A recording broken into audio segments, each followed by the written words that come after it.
Bueno, buenas noches. Dios le bendiga. Vamos a comenzar con el estudio bíblico de esta noche, nuestros miércoles de estudios bíblicos en nuestra iglesia Roca de Vida de Panamá.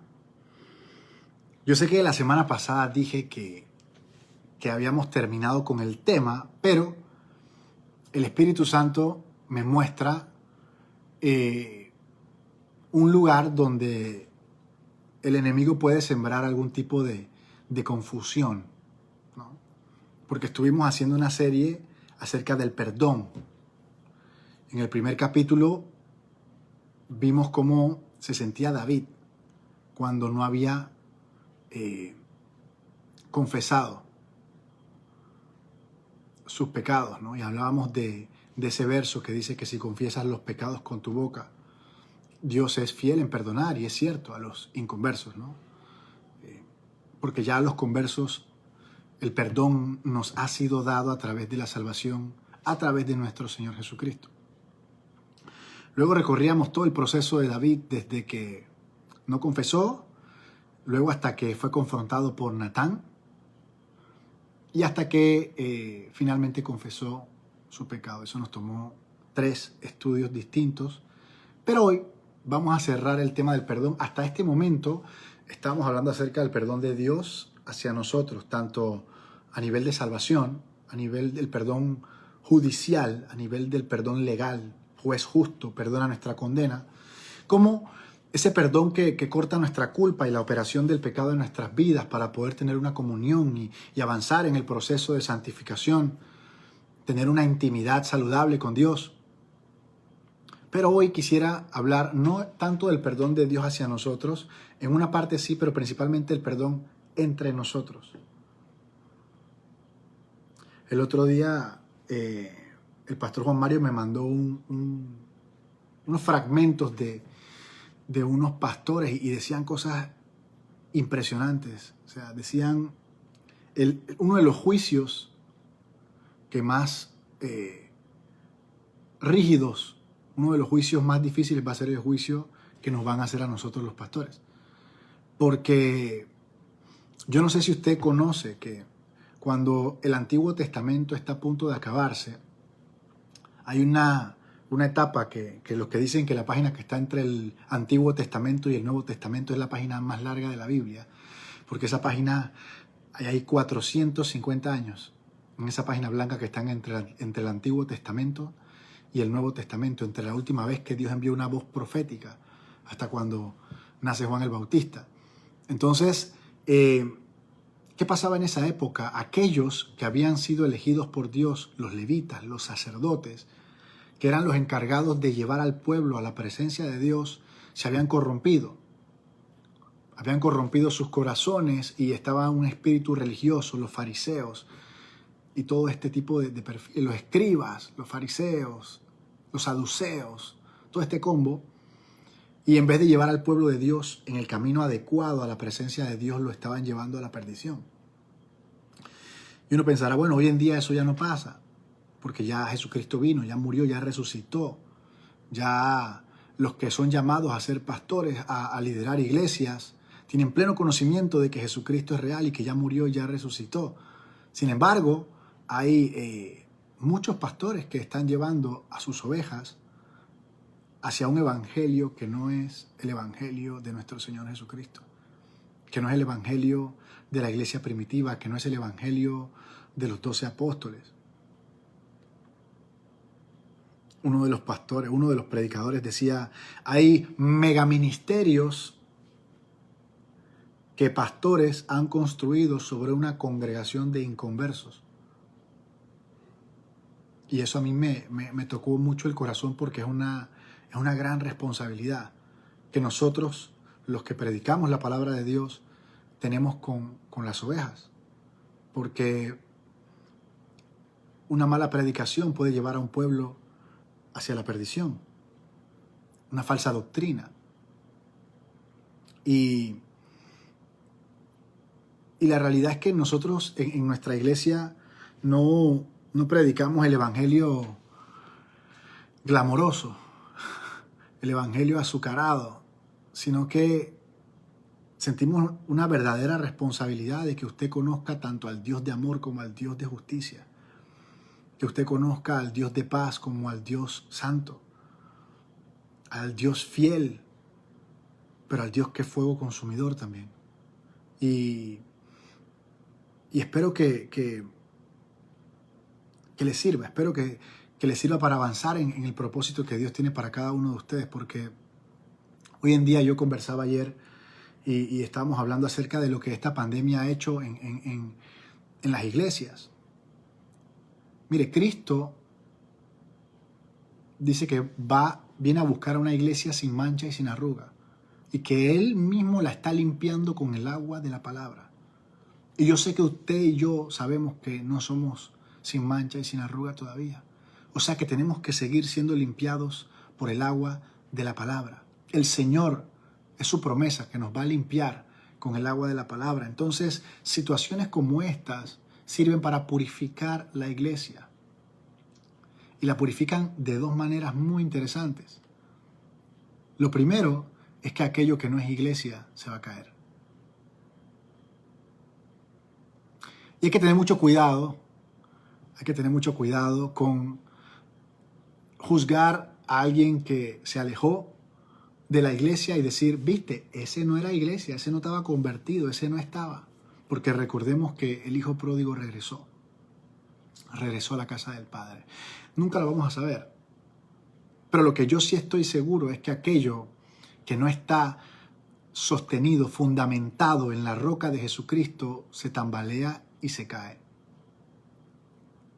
Esa es una de las maneras en que el Señor está purificando a su iglesia, eliminando lo que parece pero no es. Y la otra manera es purificando a lo que es. Recuérdese que el Espíritu Santo, y todavía no hemos ni siquiera orado, el Espíritu Santo está formando a Cristo en nosotros. Y Cristo tuvo que pasar por muchas situaciones importantes y comportarse de muchas maneras importantes sin pecar, aguantando tentaciones, aguantando persecución, aguantando traición. Entonces, cuando Cristo es formado en nosotros, créame que no es en el carrusel del parque de diversiones, porque la formación de Cristo literalmente se opone a lo que nuestra carne quiere, a nuestros deseos, a nuestros anhelos. No estoy hablando de que, ay, a mí me gusta tal. No, estoy hablando de cuando nuestra pasión es algo que no es lo que Dios quiere para nuestra vida. El dinero, las posesiones, los títulos, los nombres. A eso me refiero. Fíjese, ayer yo posteaba algo en el grupo de la iglesia donde yo decía, no subestimes la autoridad que tienes dada en Cristo Jesús por el lugar donde estás, porque Pablo libertó a Timoteo estando preso en una cárcel. Yo quiero que usted sepa algo. La libertad más grande que usted va a tener en su vida va a ser siendo prisionero de Jesucristo. La libertad más grande que usted va a tener en su vida es ser preso de Cristo. Y es en esa misma cárcel que Pablo dice, ya no vivo yo, vive Cristo en mí. Ya no vivo yo, vive Cristo en mí. Pablo encontró la liberación, la libertad en estos lugares. Y era capaz de libertar, porque nadie que no es libre puede libertar. Usted no puede ayudar a alguien o libertar a alguien en un aspecto de su vida en el cual usted está preso. Usted no puede dar lo que no tiene. Usted no puede llevar a nadie a donde usted no ha ido. Así que vamos a procurar esta noche recibir algo que podamos dar. Ser libres en algún aspecto de nuestra vida para poder libertar. Amén, Padre, te damos gracias. En el poderoso nombre de tu Hijo Jesucristo, Señor. Porque a pesar de todas las veces que hemos pecado, tú sigues fiel a nuestro propósito. Tú estás comprometido con nuestro propósito, Señor. Y yo te pido, Padre Santo, que el Espíritu Santo trabaje en nuestro corazón para honrar tu fidelidad, para reconocer tu fidelidad, para reconocer tu misericordia, tu paciencia y tu amor con cada uno de nosotros. Que esa sea nuestra motivación, que al ver lo que nosotros hacemos y ver tu misericordia, haya una diferencia tan grande que nos motive, Señor, a honrarte cada día más, a buscarte cada día más. Queremos honrarte, Señor, porque nos amas de tal manera, Señor, que fuiste capaz de enviar al único de tus hijos, al santo, a morir por cada uno de nosotros, Padre. Abre nuestros ojos en esta noche, muéstranos, haznos libres, Señor, de cualquier rencor. Haznos libres de cualquier falta de perdón. Yo pongo mi corazón y el de mis hermanos, Señor, en tus manos, para que hagas lo que tengas que hacer. Te damos gracias, Padre Santo. Y todos decimos, amén. Gloria a Dios. ¿Sabe que yo estoy escuchando esa canción y él dice, yo solo quiero verte a ti? Y yo no sé si nosotros nos sentimos así con respecto a él. Porque nosotros somos la novia. Y meses antes de la boda, la novia no piensa en otra cosa.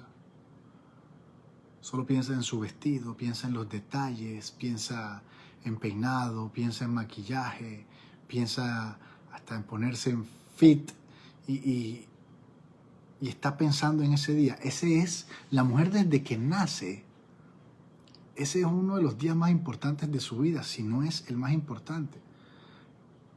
Y tiene un entusiasmo, tiene una dedicación, tiene una emoción de que llegue ese día y sus ojos están puestos en su amado, están puestos en el que va a ser su esposo. Y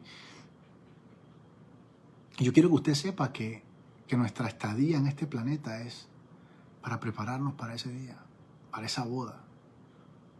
Preparar al cuerpo, preparar a aquellos que no saben que son parte del cuerpo y llegar al altar, al lado de nuestro esposo, aquel que dio la vida por nosotros, aquel que ha hecho todo por nosotros y que nos está preparando un lugar. Yo creo que eso es relevante porque si no cualquier ruido, cualquier cosa de acá abajo puede ocupar el lugar que solamente pertenece a Jesucristo en nuestro corazón. Cualquier cosa puede ser de mayor importancia que nuestras bodas. Vamos a irnos un poquito del tema del amor porque eso es muy profundo cuando se trata de nuestro Señor Jesucristo. Y si no, pregúntele a Salomón en el Cantar de los Cantares. Vamos a seguir y vamos a cerrar, si Dios quiere, esta vez, con el tema del perdón. ¿Qué fue lo que vino a mi mente con respecto a este tema que yo dije, si yo no cierro este punto, queda abierto y cualquiera se me puede ir por ahí diciendo, ¿por qué si la vez pasada dijo esto, ahora en esta porción de la Biblia dice lo siguiente? Y el meollo del asunto es que el perdón de nuestros pecados llega a través del sacrificio de nuestro Señor Jesucristo, de todos los pecados de la humanidad. Y nosotros tenemos acceso a ese perdón a través de recibir a Jesucristo como nuestro Señor y Salvador, que es confesarlo con nuestra... ¿Qué significa? Oye, ya tú recibiste a Jesucristo como tu Señor y Salvador. ¿Qué significa eso? Significa que ya tú lo confesaste con tu boca y lo creíste en tu corazón. Eso es recibir a Jesús como tu Señor y Salvador. ¿Bien? Entonces uno tiene acceso. Eso es como si Jesucristo... vamos a hablar un poquito legal rápidamente. Nosotros infringimos la ley del Señor, pecamos, la sentencia es muerte. Jesucristo vino y dijo, yo pago la fianza, el precio, la sentencia, el monto, y murió por nosotros y resucitó. Entonces esa fianza está ahí arriba, garantizada, pagada, cancelada. Y nosotros tenemos acceso a ella a través de confesar a Jesús como nuestro Señor y Salvador y creer en nuestro corazón que el Señor lo levantó de entre los muertos. Amén. Ahí eso es accesible, se valida, se activa sobre nuestras vidas, ya quedamos salvos. Todos nuestros pecados son borrados, Él los toma, los tira al fondo del mar, más nunca se acuerda de ellos. Pero esa es una realidad celestial. Eso está ya esperándonos cuando nos... Ahora, ¿cómo eso baja a la tierra? ¿Cómo se manifiesta la salvación en nuestras vidas? A través de una intimidad, a través de la interacción, de la unción, de la liberación, de la paz, del gozo. Usted póngale todas las promesas que el Señor tiene en la palabra de Dios para nosotros. ¿Qué cosas complican la experiencia terrenal de esa salvación? No confesar los pecados. Eso nos llena de culpa, establece una autoridad directa de cada uno de esos pecados que no confesamos, porque si no los confesamos es porque pensamos que no son pecados, no estamos de acuerdo con Dios, tengo mis excusas, mis argumentos, mis temas, entonces le estoy dando autoridad al pecado en vez de darla a Dios. ¿A qué vengo con todo esto? Hay un fragmento que vamos a leer dentro del capítulo 6 del libro de Mateo, iniciando en el verso 5, que habla del perdón. Pero antes de eso vamos a leerlo, ¿no? Iniciando en el verso 5 dice lo siguiente. Jesucristo está hablando con discípulos, así cuando ores, porque Él imagina que si eres un discípulo de Jesucristo, tú oras. Amén. Así que esto es cuando ores, porque Él da por hecho que siendo un discípulo de Jesucristo, y lo repito nuevamente, no porque sí, sino porque... Y cuando ores, tú que me escuchas, porque si eres un discípulo de Jesucristo, tienes que orar. No seas como los hipócritas, o sea que hay personas que oran como hipócritas, ¿no? Pero dice, no seas como ellos, porque ellos aman el orar al pie en las sinagogas y en las esquinas de las calles para ser vistos de los hombres. De cierto os digo que ya tienen su recompensa, la recompensa de los hombres. Y usted pensará, oye, pero ya no hay sinagoga. O sea, nosotros ya no estamos en ese... No, bueno, mire, quiero que sepa que hay gente que le gusta que lo escuchen, que lo vean orar, más de lo que lo hacen en secreto.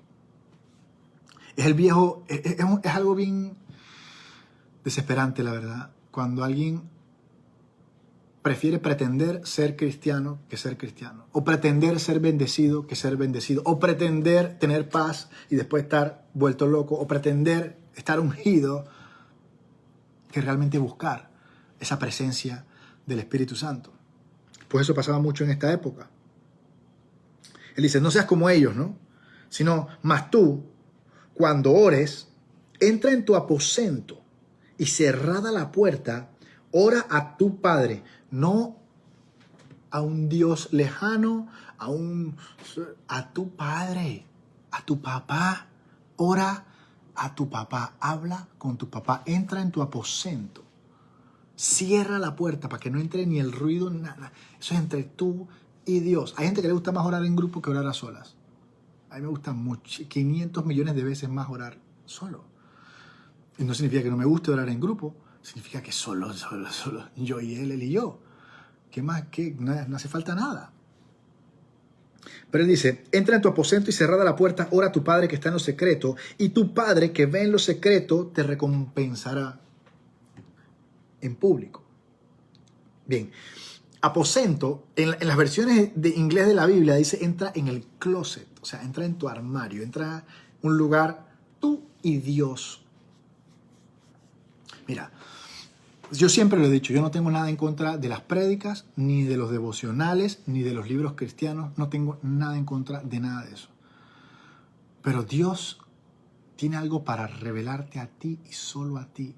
Las mejores cosas que Él te quiere decir, te las quiere decir a solas. Te las quiere decir Él mismo. Pero para eso tú tienes que tener este tipo de intimidad con Dios.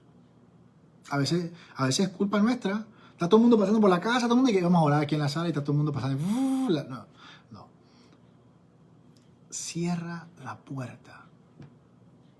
Calla las voces. Que no se escuche ni el celular, ni la televisión, ni nada. Que la única voz que tu corazón escuche sea la voz del Espíritu Santo. Yo el otro día estaba hablando con alguien, yo decía, una vez yo me quedé sin trabajo, estuve como 3 meses sin trabajo, y yo a veces me quedaba 1 hora entera callado. Yo le decía, no me voy a ir de aquí hasta que me hables. Y yo comenzaba a hacer preguntas, porque también uno quiere que Dios le hable y uno le pregunta nada, ¿no? Dios sabe lo que usted le va a decir. Lo que le cambia a usted la vida, lo que le va a transformar el propósito, es lo que Él le va a decir a usted.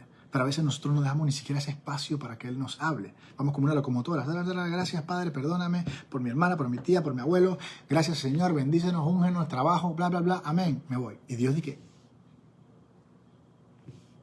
Lo que le cambió la vida a David fue un llamado del Señor. Lo que le cambió la vida a Moisés fue la zarza ardiendo que le habló. La palabra de Dios es la que cambia nuestra realidad. Entonces entra en tu aposento y cierra la puerta. Es todo lo contrario a orar en público, a estar parado en las esquinas, tú sabes, tratando de impresionar a la gente. Allá adentro no hay nadie a quien impresionar, solamente a Dios. Y a Dios no lo impresiona lo que impresiona a la gente de afuera. A Dios no le impresiona la elocuencia, las oraciones largas, los términos. Dios de los cielos, Padre de Abraham, de Isaac, de Jacob, pam, pam, pam, pam. No. A Dios le importa tu fe, le impresiona tu fe y tu corazón humillado. Ese es el combo que le impresiona a Dios en lo secreto. Tu fe en la oración y tu corazón humillado. Las oraciones de un cristiano no se pesan por lo largo que son, o lo elocuente que son, o lo gritado que son. ¿Ah? Vamos a gritar aquí para que sepan que yo estoy ungido. No. Es tu fe. Y es tu corazón. ¿Sabes? Cuando alguien va a liberar a alguien que está poseído y quiere gritar más alto de lo que grita el demonio, eso no representa nada. Tú libertas por la autoridad, no por tu tono de voz. Eso lo hacen ellos porque ellos quieren engañar. Quieren humillar a la persona y quieren engañar a las personas para que piensen que el que más alto grita es el que va a ganar esta batalla. Si eso fuera así, imagínense.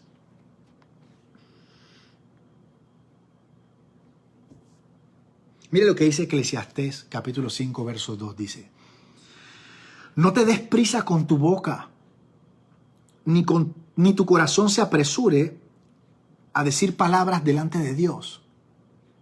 Porque Dios está en el cielo y tú sobre la tierra, por tanto, sean pocas tus palabras.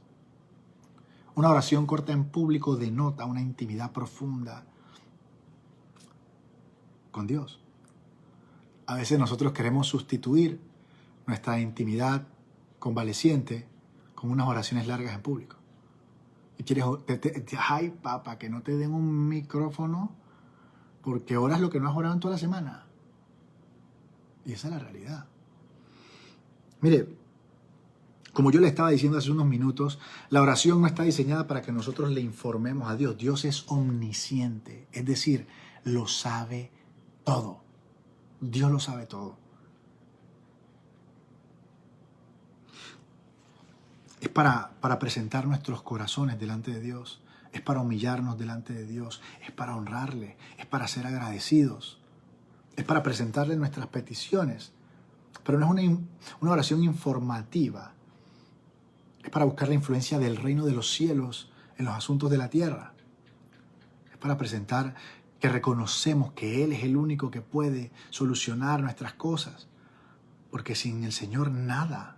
¿Usted piensa que ese verso es mentira? Nada podemos hacer. La cosa es que Él es lo suficientemente misericordioso para permitirnos y enseñarnos a hacer cosas. Pero no crea que usted es usted cuando ya lleva 10 veces haciendo no sé qué, ahora yo soy el que no. No, papá. Es Dios.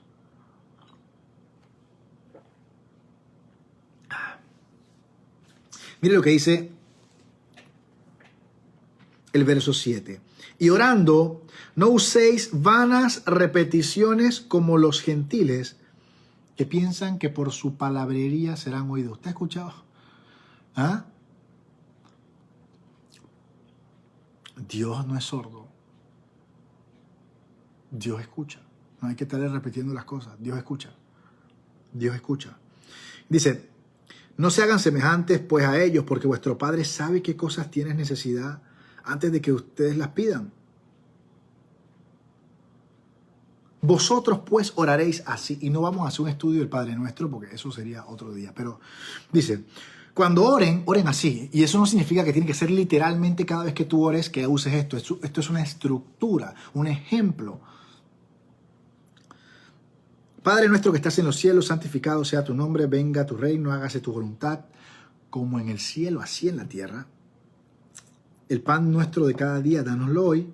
Y esto es lo que yo quiero que le prestemos atención el día de hoy. Y perdónanos nuestras deudas, como también nosotros perdonamos a nuestros deudores. Fíjese que hay una versión que dice perdona nuestras ofensas como también nosotros perdonamos a quienes nos ofenden. Y el Señor está haciendo, en otra versión dice, deudas. Las ofensas son deudas. Perdona nuestras deudas como también nosotros perdonamos a nuestros deudores. No nos metas en tentación, mas líbranos del mal, porque tuyo es el reino, el poder y la gloria por los siglos de los siglos. Amén. Todos conocemos bien esta oración. Verso 2 es lo que me interesa. Perdona nuestras deudas, nuestras ofensas, como también nosotros perdonamos a los que nos ofenden. Y encima en el 14 dice, porque si perdonas a los hombres sus ofensas, también te perdonará vuestro Padre Celestial. Mas si no los perdonas, tampoco te perdonará el Padre tus ofensas. Y cualquiera puede pensar de inmediato aquí que el perdón de nuestros pecados, ¿verdad?, está condicionado a nuestro perdón a lo que la gente nos hace. Y esa es una posición bien complicada porque nos queremos Dios. Más adelante voy a decir eso, pero pensamos que si yo no perdono a quienes me ofenden, Dios no va a perdonar mis pecados. ¿Bien? Y eso es falso. Como ya lo vimos creo que en el primer capítulo de esta serie. El perdón de nuestros pecados viene a través del sacrificio de Jesucristo en la cruz y de nuestra salvación.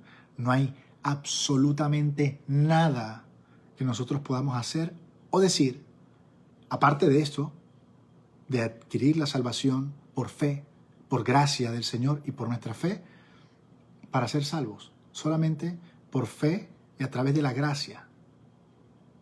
No hay de otra manera, no hay nada que tú puedas hacer. Ni confesar mucho, ni perdonar mucho. No. Eso tiene otro objetivo y lo vamos a recorrer en esta noche. Primero, perdonar a los demás para tener una buena comunión con Dios. ¿Se acuerdan que David decía, mientras yo no confesaba mi pecado, había perdido el gozo de mi salvación? El gozo, él no dice que había perdido su salvación, dice que había perdido el gozo. Renueva el gozo de mi salvación. Entonces, hay una realidad. Cuando nosotros pecamos, nuestra intimidad con Dios se ve afectada. Primero que todo, el diablo comienza a culparnos la vida, porque la palabra usted sabe que dice que el diablo es el que culpa a los santos. Y luego, si no confesamos un pecado, ese pecado adquiere autoridad sobre nosotros hasta que podemos, usted sabe. Mire, Mateo 6 definitivamente no enseña, quiero ser muy claro en esto, no enseña que nuestro destino eterno depende de perdonar a los demás. No es lo que enseña. Sin embargo, enseña que nuestra relación, mientras estamos en este planeta, va a sufrir si nosotros no perdonamos a los demás, si guardamos rencor. ¿Bien? Quiero decir algo muy, muy breve, por si acaso hay alguna duda. La palabra de Dios es clara, en el sentido de que Dios perdona nuestros pecados por su gracia, basándose única y exclusivamente en la obra de nuestro Señor Jesucristo en la cruz. A través de la muerte del Hijo de Dios, nuestros pecados son perdonados y por su gracia, depositando nuestra fe en ese sacrificio, adquirimos esa salvación. Solo cuando nacemos de nuevo, el Señor nos da vida a través del Espíritu Santo. Por la fe en nuestro Señor Jesucristo, nuestros pecados son perdonados. Somos justificados por nuestra fe en nuestro Señor Jesucristo. El proceso de justificación, de salvación, es a través del sacrificio de nuestro Señor Jesucristo, no a través de nuestras obras. No a través de nuestras obras. Donde nuestra obediencia influye en nuestro caminar con Dios, no en la justificación, sino en la santificación. El proceso que el Espíritu Santo hace sobre nosotros mientras estamos en esta tierra, formando a Cristo dentro de nosotros, matando nuestra carne, libertándonos, empujándonos hacia nuestro propósito. Ahí sí influye mi libre albedrío, mi capacidad de obedecer, mi capacidad de humillarme, etcétera, etcétera, etcétera. ¿Bien? Eso es lo primero que quería dejar bien claro. Mateo 6, este verso 12 se refiere principalmente al proceso de limpieza, al proceso de santificación que el Espíritu Santo hace mientras estamos en este planeta. ¿Se acuerdan lo que les hablé al principio del estudio? Que el Señor dice que nos está purificando con el agua de la palabra. Bueno, eso sucede cuando nosotros tenemos una intimidad saludable con el Señor, cuando nosotros tenemos una comunión con el Señor. Y los pecados no confesados mientras estamos en este planeta complican esa intimidad. No significa que tenemos la puerta cerrada, bajo ninguna circunstancia. La parábola del hijo pródigo, nosotros podemos regresar y confesar nuestros pecados y humillarnos delante de la presencia del Señor. ¿Qué tiene esto que ver con perdonar a los demás? Pues no perdonar a los demás es un pecado, es guardar rencor, es un pecado. Y como yo no estoy confesando ese pecado, como yo no estoy reconociendo ese pecado y extendiendo mi perdón a los demás, porque una cosa es que yo confiese y le diga, Señor, yo reconozco que no perdonar, que tener rencor contra alguien, tener esta raíz de amargura en mi corazón, es pecado y te pido perdón. Pero eso no es todo. Luego tienes que ir y perdonar. No es solo confesar. El arrepentimiento completo involucra un cambio de vida. Cambiar aquello que te llevó a confesar. Entonces, tenemos que entender que no perdonar a los demás, guardar ese rencor, tener ese espíritu de falta de perdón, es un pecado grave. Mire, si yo no perdono a alguien, estoy haciendo las veces de Dios. Porque estoy creyendo que yo soy capaz de guardar ese rencor, que yo tengo la justificación necesaria para no perdonar a esta persona. Mire, Jesucristo le está enseñando a sus discípulos cómo orar. Y parte de la oración es tener una intimidad saludable y es restaurarla día a día. Parte importante es perdonar, porque sabemos que como cristianos vamos a ser perseguidos, vamos a ser vituperados, vamos a ser humillados, insultados. Entonces el perdón es parte fundamental de ser un discípulo de nuestro Señor Jesucristo. Mire,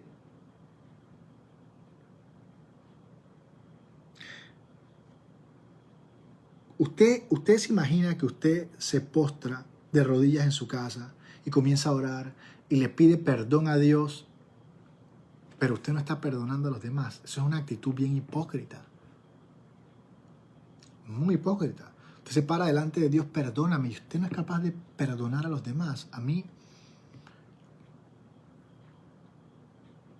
aparte de que, ¿qué tipo de confesión es esa donde yo le digo al Señor, Señor, perdóname porque soy un rencoroso, pero después no perdono, o sea, sigo siendo rencoroso? Eso no es una confesión genuina. Tú no puedes confesar algo que vas a seguir así, que tienes intenciones deliberadas de seguir haciendo. Eso es hacer el ridículo delante de Dios, porque Él conoce tu corazón. O sea, cuando tú usas eso de que el Señor conoce mi corazón, exacto. Dios conoce tu corazón. ¿Y sabes lo que dice de Él? Que es engañoso. Así que una de las razones de este verso número 12 de Mateo 6 es perdonar a los demás para poder tener una buena intimidad con Dios, para poder tener una comunión con Dios y no llegar delante de Dios, como dice uno, con las manos sucias. No llegar delante de Dios con un corazón rencoroso, porque Dios no dice que no se resiste a un corazón rencoroso, Él dice que no se resiste a un corazón contrito y humillado. Humillado. Esa es la primera razón. La segunda razón es que perdonar es una manifestación de que hemos sido perdonados. Mire, yo no sé si usted piensa que usted puede ser salvo y no cambiar radicalmente su vida. Dios ha venido a vivir dentro de usted. Dice que le dio un corazón nuevo. El Espíritu Santo está dentro de usted. Hay cambios radicales que tienen que suceder, a menos que usted sea Cristo. Y no me anoten eso porque van a salir, esto es una herejía, una blasfemia. Cristo es el único que no necesitaba ser cambiado. Cristo es santo. Nosotros no. Nosotros necesitamos el proceso de santificación que hace el Espíritu Santo en nuestras vidas. Cuando el Espíritu Santo entra, tiene que haber un choque entre la luz y la oscuridad, y los pecados comienzan a ser expuestos y comenzamos a ser libertados y comenzamos a ser sanados. Entonces, se comienzan a manifestar cosas que antes no se manifestaban. Honradez, compromiso, compasión por los demás, comenzamos a amar a los demás, comenzamos a hablar bien, comenzamos a predicar el Evangelio. Esas cosas no estaban, y es porque el Espíritu Santo comienza a formar a Cristo dentro de nosotros. Ser capaz de perdonar, ser capaz de no guardar rencor, ser capaz de orar por los enemigos, ser capaz de estar gozoso, ser capaz de tener paz, son manifestaciones de nuestra salvación en esta tierra. Perdonar a los demás es una de ellas. Es una de ellas. Mire, la realidad es que se requiere perdón de aquellos que han sido perdonados. O sea, imagínense que nosotros nos demos el lujo de no perdonar cuando se nos ha perdonado tanto. O sea, que delante de Dios nosotros siempre nos presentamos como unos pecadores. Y la gente que nos ofende, nosotros le guardamos ese rencor. Mira lo que dice el Salmo 103. Mire, yo le voy a decir algo. No hay nada que alguien le pueda hacer a usted en esta tierra que sea tan grave como las cosas que usted ha hecho ofendiendo al Señor. Nadie. Nadie puede ofenderlo a usted de la manera en que usted ha ofendido a Dios. Usted me puede decir, no, pero si yo soy buena gente. Sí, pero es que el estándar moral de Dios no es el tuyo. Salmo 103, verso 1 al 5, dice, bendice alma mía Jehová, y bendiga todo mi ser su santo nombre. Bendice alma mía Jehová, y no olvides ninguno de sus beneficios. Él es quien perdona todas tus iniquidades, el que sana todas tus dolencias, el que rescata del hoyo tu vida, el que te corona de favores y misericordias, el que sacia de bien tu boca, de modo que te rejuvenezcas como el águila. ¿Sabe lo que? Mire, yo le voy a decir algo. Mientras más usted madura en el Evangelio, más visibilidad tiene usted de lo pecador que es. Más usted se da cuenta de dónde estaba y de dónde Dios lo sacó. Y Dios te va mostrando esas cosas para que seas agradecido, para que veas la dimensión de su gracia, de su amor y para que ayudes a los demás, pero también para libertarte de aquellas que necesitas seguir siendo libertado. Dios, yo no sé usted, pero a mí me sacó de lo profundo. Me salvó de la muerte, de accidentes, de cualquier cantidad de locuras. Y nosotros queremos guardarle a los demás lo que nos hacen. Jeremías 33, 8. Y los limpiaré de toda su maldad con que pecaron contra mí. Eso. Y perdonaré todos sus pecados con que contra mí pecaron y que contra mí se rebelaron. No es lo mismo. No es lo mismo que alguien te haga algo a ti, que tú también sabes que tú haces cosas, a que tú le hagas algo a alguien que es santo, que es incapaz de pecar.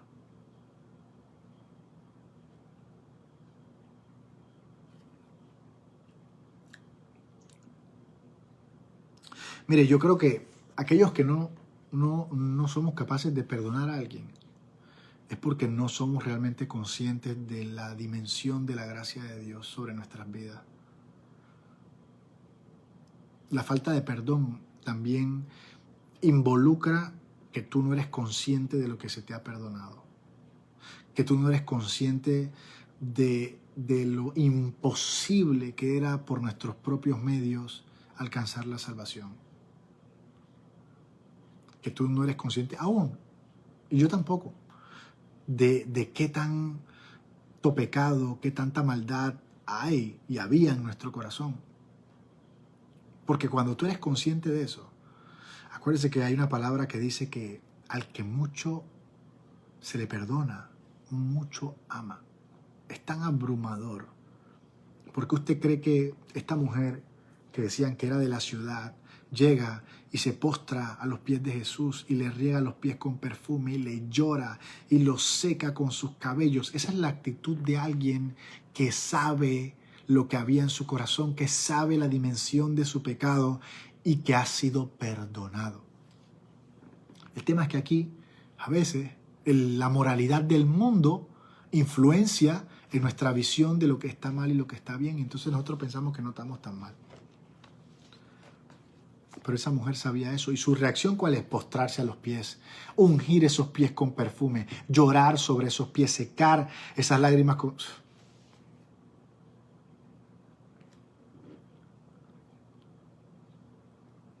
Mire, cuando uno no perdona a alguien, le estamos exigiendo a esa persona algo que Dios no nos exige.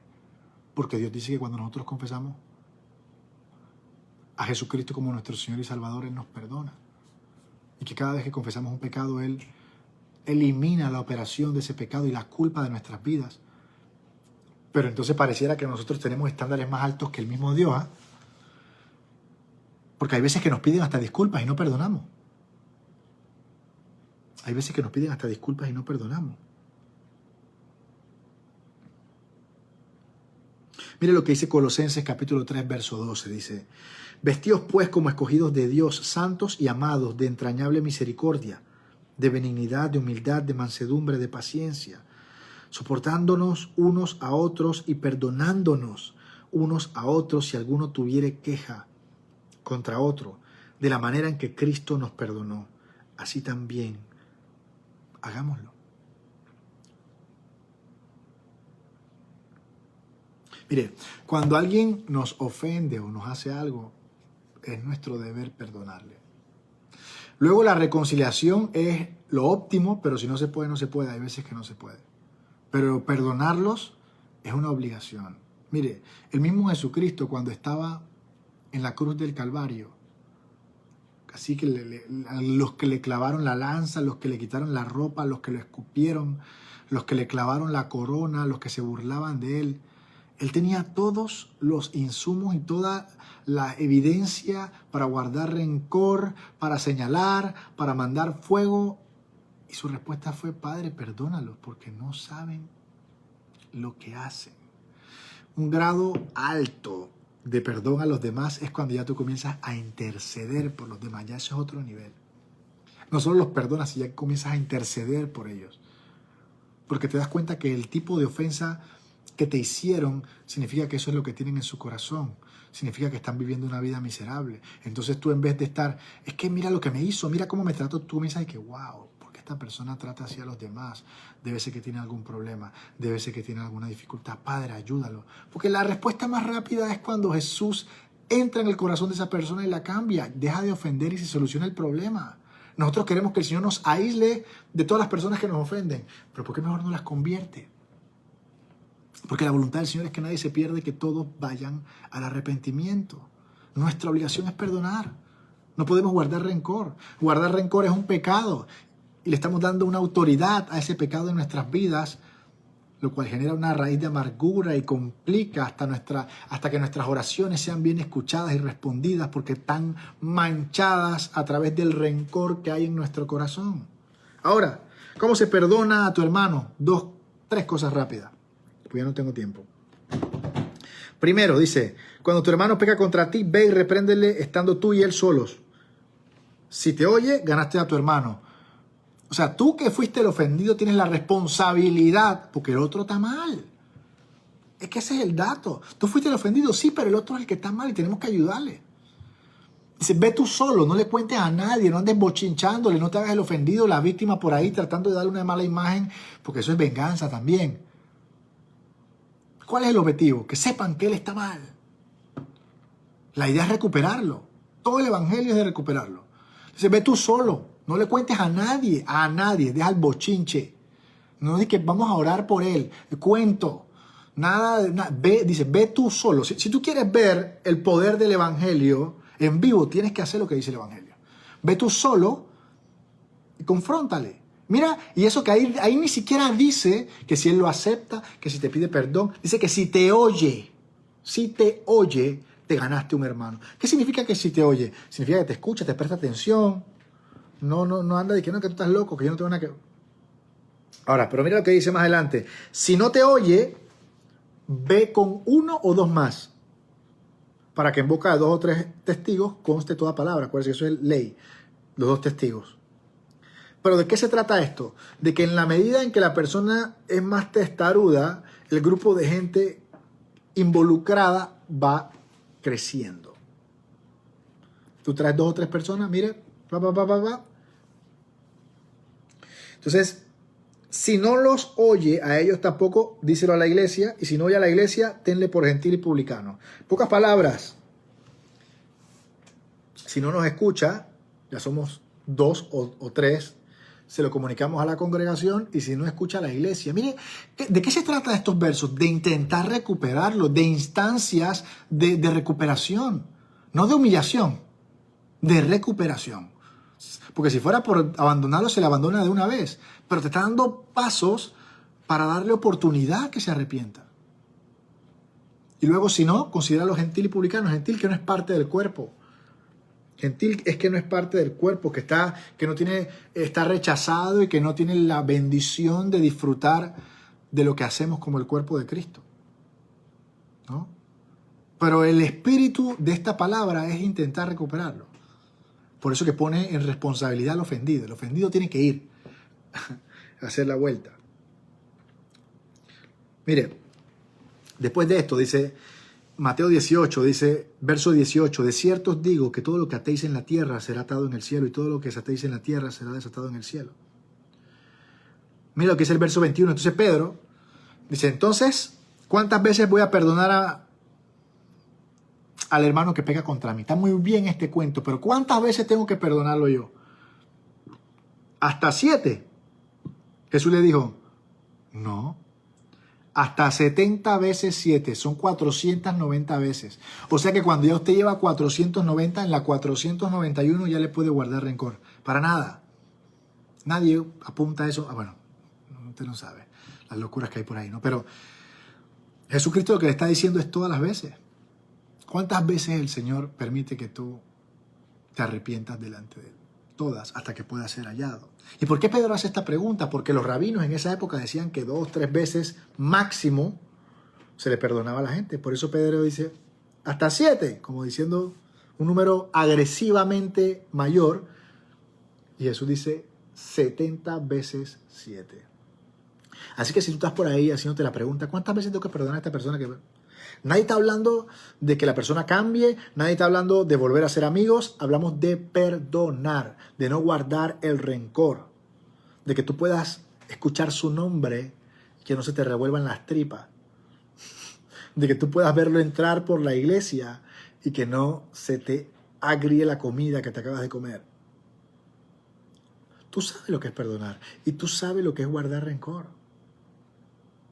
Cuando llega una persona y te cambia el humor del resto del día, tú lo sabes. Y tú sabes con quiénes puedes tener ese tipo de sentimiento. El perdón es un regalo que tú te haces a ti mismo. A las personas a veces ni les importa y no hay problema. Es una limpieza en tu corazón. Entonces, mira lo que dice Mateo 18, verso 23 para terminar. Después que Jesús le dijo todo esto, ¿no? No te digo que hasta 70 veces 7. Entonces se lo desarrolló un poquito más para que entendieran el concepto del perdón, porque a Jesucristo le interesaba muchísimo, porque la vida como cristiano está muy expuesta a ser heridos. Por eso sobre toda cosa guardada, guarda tu corazón. Entonces, como Jesucristo sabía eso, Él les habla acerca del perdón de esta manera tan clara y tan descriptiva. Verso 23, capítulo 18 de Mateo, dice lo siguiente. Por lo cual, después de las 70 veces 7, el reino de los cielos es semejante a un rey que quiso hacer cuentas con sus siervos. Y comenzando a hacer cuentas, le fue presentado uno que le debía 10,000 talentos. A este, como no pudo pagar, ordenó su señor venderle y a su mujer y a sus hijos y todo lo que tenía para que se le pagase la deuda. Entonces, aquel siervo postrado les suplicaba diciendo, Señor, ten paciencia conmigo y yo te lo pagaré todo. El señor de aquel siervo, movido a misericordia, le soltó y le perdonó la deuda. Gloria a Dios. Ese espíritu no lo tienen los hindúes ni nadie de esa gente por acá, ¿no? 10.000 talentos debía el hombre. 10.000 talentos hoy en día serían como 12 millones de dólares. O sea, lo que nuestro Señor Jesucristo está diciendo es que es impagable. Porque este tipo era un siervo, ¿no? Una deuda impagable. Mire, el amo ordena vender a él, a sus hijos, a su esposa, a todo el mundo. Pero eso no, tampoco iba a pagar la deuda, porque cada una de estas personas, el precio máximo de un esclavo era un talento. Pero podría traer algo de justicia, era como la práctica usual. Y otra cosa bien interesante que quiero que tengamos claro es que el siervo le dice al amo, perdóname que yo te la voy a pagar. No, no se la vas a poder pagar nunca. No se la vas a poder pagar nunca. Era una promesa imposible y a veces nosotros queremos hacer ese tipo de promesas a Dios. Mire, no hay nada que nosotros podamos hacer que sorprenda a Dios. Dios lo único que pide de nosotros es nuestro corazón, nuestra obediencia. No, que esta canción, no, que te voy a dar, mira, que cuando tú me des esto, te voy a dar aquello. Cuando tú me des este trabajo, yo te voy a dar. Dios no quiere nada de eso. Dios quiere tu corazón, quiere tu obediencia, quiere esa intimidad contigo. Mire lo que dice el verso 28. Pero saliendo aquel siervo, halló a uno de sus consiervos que le debía 100 denarios. Y haciendo de él, lo agarraba por el cuello, dice, págame lo que me debes. Y le acaban de perdonar a 12 millones de dólares. Este le debía 100 denarios y lo estaba agarrando por el cuello. Te estoy diciendo, ya tú sabes. Entonces, su consiervo, postrándose a sus pies, le rogaba diciendo, ten paciencia conmigo y yo te lo pagaré todo. Exactamente lo mismo que él le dijo a su amo. Exactamente lo mismo que él le dijo a su amo. Mas él no quiso, sino fue y le echó en la cárcel hasta que pagase la deuda. Papá. Viendo los consiervos lo que pasaba, se entristecieron mucho y fueron y le dijeron al amo. Entonces lo llamó el amo y le dijo, siervo malvado, toda aquella deuda te perdoné porque me rogaste. ¿No debías tú tener misericordia de tu consiervo como yo tuve misericordia de ti? ¿No debías tú tener misericordia de esa persona que te ofendió como el Señor tuvo misericordia de ti?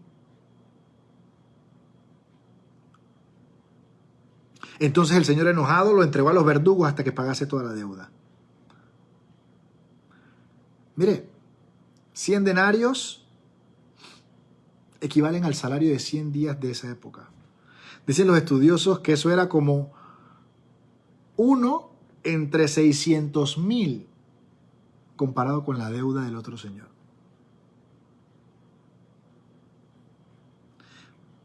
Hay una diferencia bien marcada entre el trato que le dio el amo al primer siervo que el siervo al consiervo. Y muchas veces pasa eso. Lo que pasa es que nosotros no sabemos que teníamos 12 millones de pecados. No sabemos la dimensión de la deuda que se nos perdonó. No tenemos ni idea de la dimensión de la deuda que se nos perdonó. Y a pesar de que se nos perdonó una deuda de ese tamaño, nosotros no podemos perdonar esa ofensa. No podemos perdonar esa ofensa que hace que ya no celebres las Navidades con tu hermano. No puedes perdonar esa ofensa que hizo que perdieras a tu mejor amigo. No puedes perdonar esa ofensa que hace que padres e hijos no se hablen. Con tantos hijos que quisieran tener un padre porque se les ha muerto, o tantos padres que quisieran tener un hijo y aquellos que los tienen a veces permiten que pequeñas ofensas y grandes orgullos rompan estas relaciones. O esa pequeña ofensa que hace que no le hables a la mujer a la que amas y te acuestes a dormir con esa rabia. Hay tanto que se nos ha perdonado y nosotros a veces En vez de extender la gracia que se nos ha sido dada, venimos y agarramos por el cuello a ese que nos ofende y somos más violentos y somos más agresivos y más estrictos, cuando a veces pecamos igual. Somos mucho más estrictos con el pecado de los demás que con el nuestro. Con nosotros somos más tolerantes, más comprensivos, tenemos las excusas, tenemos los argumentos. Somos mucho más duros cuando alguien nos hace algo que cuando nosotros hacemos algo.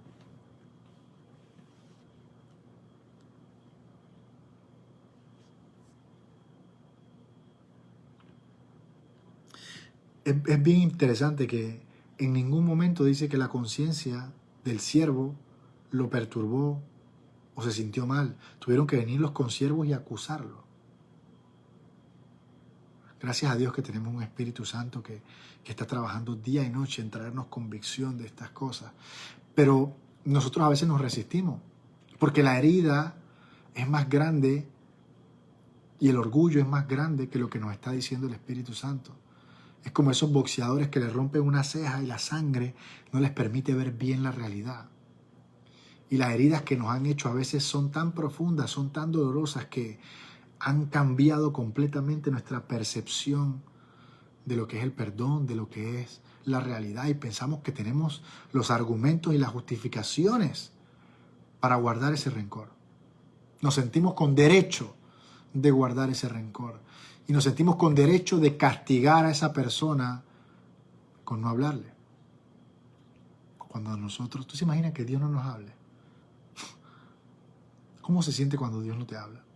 ¿Cómo se siente cuando esa intimidad es fría? Cuando su presencia no te abraza.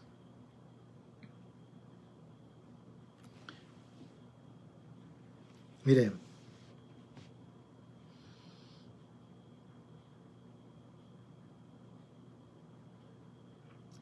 yo no estoy en el mismo lugar que Dios en esta ecuación. Dios se presenta como alguien que nunca ha sido perdonado y que nunca ha tenido que ser perdonado. Yo me presento como un pecador a quien se me ha perdonado todo. Así que no tengo derecho de no hacer extensivo ese perdón, esa gracia que conozco, esa gracia que me limpió, esa gracia que me sanó a los demás. Voy a cerrar con esto rápidamente. Génesis 50, verso 15 dice: viendo los hermanos de José que su padre era muerto, José, el de Egipto, nos fuimos. Viendo los hermanos de José, ¿se acuerdan? El que entregaron, el que iban a matar, el que quedó siendo el segunda de Egipto, el del manto que el pastor siempre habla, el manto de colores. Viendo los hermanos de José que su padre era muerto, dijeron: quizás nos va a aborrecer José y nos dará el pago de todo el mal que le hicimos, porque todo ladrón juzga por su condición, y como ellos tenían ese corazón, ellos pensaban que el hermano se iba a vengar de ellos, que tenían rencor hacia ellos, como el que ellos le tenían a él.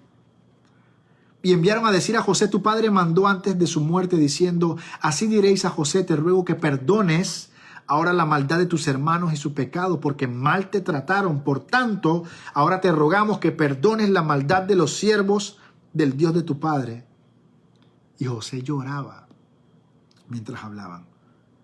Vinieron también sus hermanos y se postraron delante de él y dijeron: henos aquí por siervos tuyos. Y les respondió José: no teman. No teman. ¿Acaso estoy yo en el lugar de Dios para no perdonarlos? ¿Sabes cuánta gente no se acerca a ti ahora, que tiene ganas de acercarse a ti? Ahora que saben que caminas con el Señor, ahora que saben que... pero no se acercan porque en algún momento te ofendieron y piensan que les vas a pagar mal. Piensan que te vas a vengar, piensan que lo vas a insultar, piensan que lo vas a tratar mal o que los vas a ignorar. Yo creo que este es el momento de ser iglesia y de representar bien a nuestro Señor Jesucristo y de perdonar a los demás. El perdón tiene un poder de sanidad en el corazón de las personas que yo creo que nosotros debemos comenzar a ser parte de esto. Mira, si tú tienes algún rencor, si esta palabra ha traído a tu mente alguien que te ha hecho daño, y yo no estoy subestimando la herida que te hicieron, ni el daño, ni la ofensa que te hicieron, de eso no se trata. Pero tú solamente vas a conocer una sanidad sobrenatural cuando entregues una herida sobrenatural. Cuando aquello que fue planeado por el diablo para acabar contigo es restaurado por el poder del Señor y te permite conocer ese poder restaurador. Así que yo quisiera invitarte que para cerrar el estudio hagamos algo distinto. Que yo, en vez de orar y todo el mundo cierra los ojos, que tú con tu propia boca le entregues al Señor ese rencor. Que tú con tu propia boca le entregues al Señor esa herida y que digas el nombre de esa persona y digas: yo lo perdono en el nombre de Jesucristo, Señor, y te pido que sanes mi corazón. Te pido que tomes esa herida del pasado, esa herida que ha frenado mi crecimiento, esa herida que ha perjudicado mi intimidad contigo, y me sanes. Ahorita que yo cierro este live, yo te pido que por favor hagas esa oración y te comprometas con el Señor a perdonar a aquellos que te ofenden, a aquellos que te han ofendido y a aquellos que te van a ofender. Y si sientes que no puedes, si sientes que no tienes las fuerzas, pídele al Espíritu Santo que te acompañe, que te fortalezca, porque esto es importante para tu vida. De esto realmente se trata. Perdona nuestras ofensas, porque dice ofensas, dice deudas, no nuestros pecados. Porque uno solo puede pecar contra Dios. Así que, Padre, te damos gracias por la libertad que tiene tu Espíritu, Señor, en nuestros corazones. Echamos fuera, Señor, toda raíz de amargura, todo rencor, toda falta de perdón, Señor. La echamos fuera de nuestros corazones, Señor.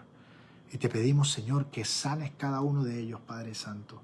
Echamos fuera todo rencor, toda ofensa guardada, Señor, contra las personas que nos han herido en el pasado. Y yo te pido, Señor, en esta noche que tú trabajes en el corazón de esas personas que si no te conocen, Señor, que tu Espíritu Santo los toque, Señor, en esta noche y puedan llegar a tus pies. Te damos gracias, Padre, en el nombre de tu Hijo Jesús. Y todos decimos amén. Dios les bendiga, espero que tengan un maravilloso resto de semana. Les amamos mucho, les extrañamos mucho.